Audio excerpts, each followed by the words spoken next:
When you think of war films, you probably think of famous examples like Saving Private Ryan, Black Hawk Down, All Quiet on the Western Front, Hacksaw Ridge, and many, many more. Films with shaky handheld shots, muddy trenches, or sometimes a brooding voiceover about the horrors of battle and the overall war the film centers on.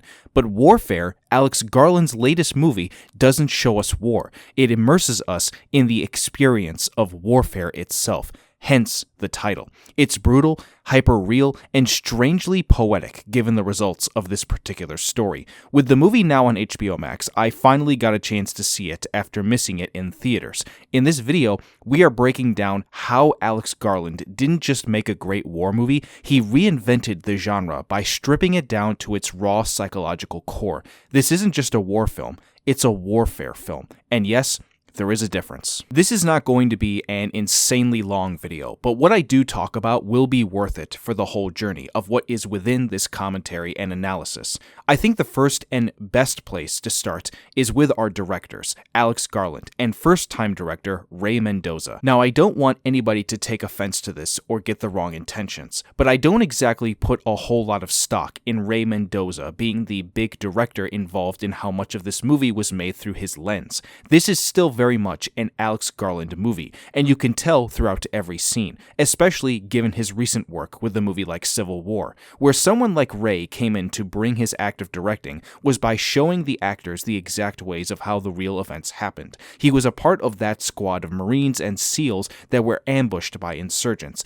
and as you can see in the behind the scenes, he is actively involved in directing the actors to do certain things to make sure that it looked as real and authentic as possible to what actually happened. From that perspective, I think he does a fantastic job, really giving you the scope of what it looks like, detail by detail, movement to movement, and I think he had a great deal to offer. I think when you handle real-life stories like this, it's important to have someone like this who was there to give an account of the events without them overplaying their hand with directing the whole movie if that's not entirely their job. Sometimes true stories and biopics depicted on screen can be true to a point by about 80 to 90%, and then you have that 10% that is not fully there as far as accuracy. Where Alex Garland then comes in to lend his hand of directing is by putting his style of tension and thrills at the forefront, by making you as an audience feel claustrophobic in this absolutely insane story that if it happened exactly the way that it's depicted on screen, I am as shocked as the next person that all of these guys in these squads were able to make it out alive without losing a single person. I've seen just about all of the movies in Alex Garland's filmography, with the exception of a few,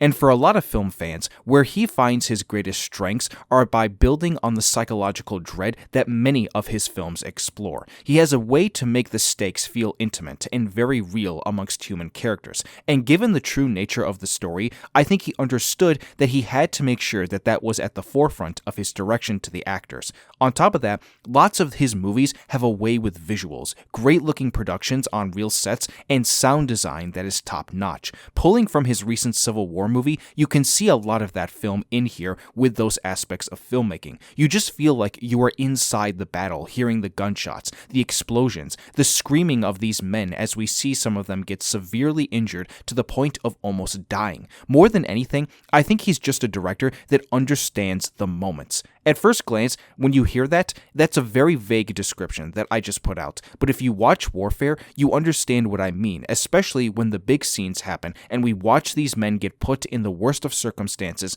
that, according to many veterans who have reacted to this movie, this kind of thing should not have seen as many of these men survive. And that's the ultimate crux of this analysis and commentary that I want to get across to anyone who's watching this video about why I titled it the way that I did. There are multiple genres in film that have their own subcategories, along with having their own versions of mixed genre type films. There are space operas, romantic thrillers, gothic horror flicks, period dramas, and neo-noirs as examples. When it comes to a genre like horror as a good example, there are subcategories of genres inside of it like a monster movie, zombie film, psychological horror, supernatural horror, slashers, and so on. When it comes to the war genre, it too also has a few subcategories like documentaries, propaganda, war films, anti-war films as examples, and now I feel like I could probably add a new subcategory into it called warfare films. Now, if I'm being fair to myself, that name is certainly a play on words with regards to the title of this movie,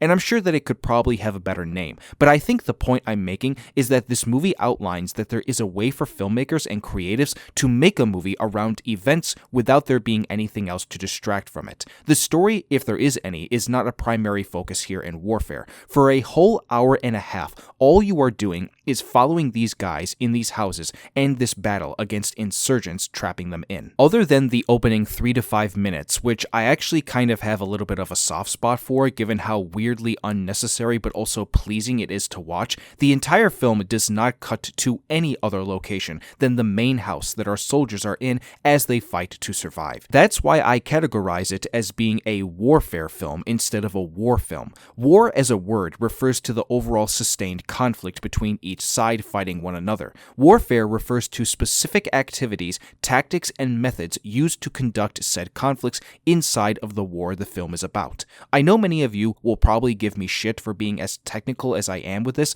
but that's just also the fun of why I make videos in the first place. We are here not to just take this overly serious. We are here to kind of play fun with analyzing films and just talking about stuff that we enjoy in the world of entertainment. Think about the possibilities of what, hypothetically speaking, could happen if someone were to take this idea of mine and bring it to a bunch of studios where they could think of multiple different ideas to make warfare-style films around certain events in history that we have gotten to create films. Personally, I think that this would work more as a movie than if it were made into a television show or a limited series, but in the world of film, you can do anything if you put your mind to it and come up with a good concept on paper. And what better way to make my point come across than to speak about the very studio that made this movie in the first place? A24. If you've been around the last however many years, you'll know that this studio has had its name thrown around a lot when it comes to being a studio that's not afraid to put out very unique and different kinds of films, particularly ones that are more in line with being original, and they are not focused on making a whole lot of sequels and remakes,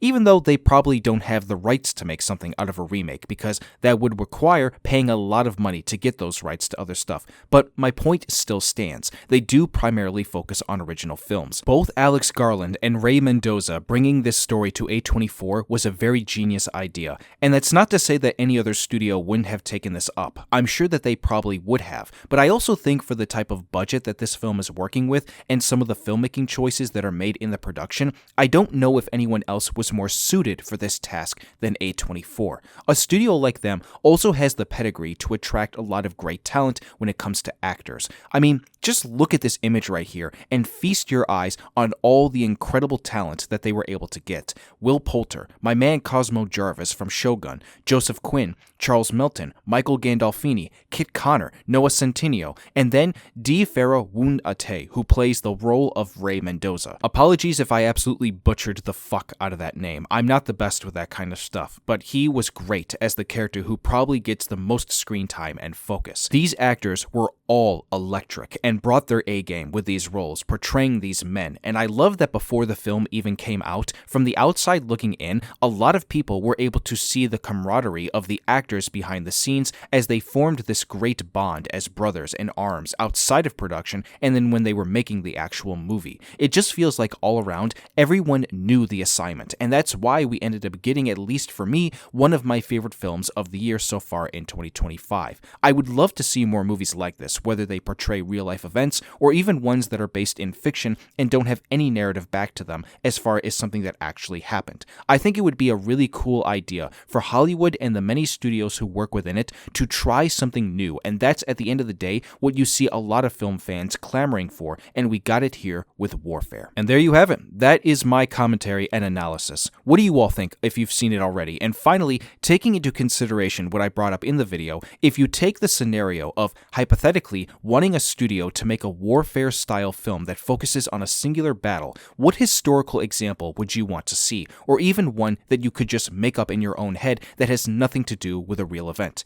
Leave your comments down below with those ideas. Thank you all for watching. If you enjoyed the video, hit the like button, subscribe if you are new here, and please turn on that notification bell. I'm trying to build an awesome film community on here, and your support would be appreciated. That's a wrap, folks. I hope everyone here has a wonderful rest of the day, and I will see you all soon for the next video.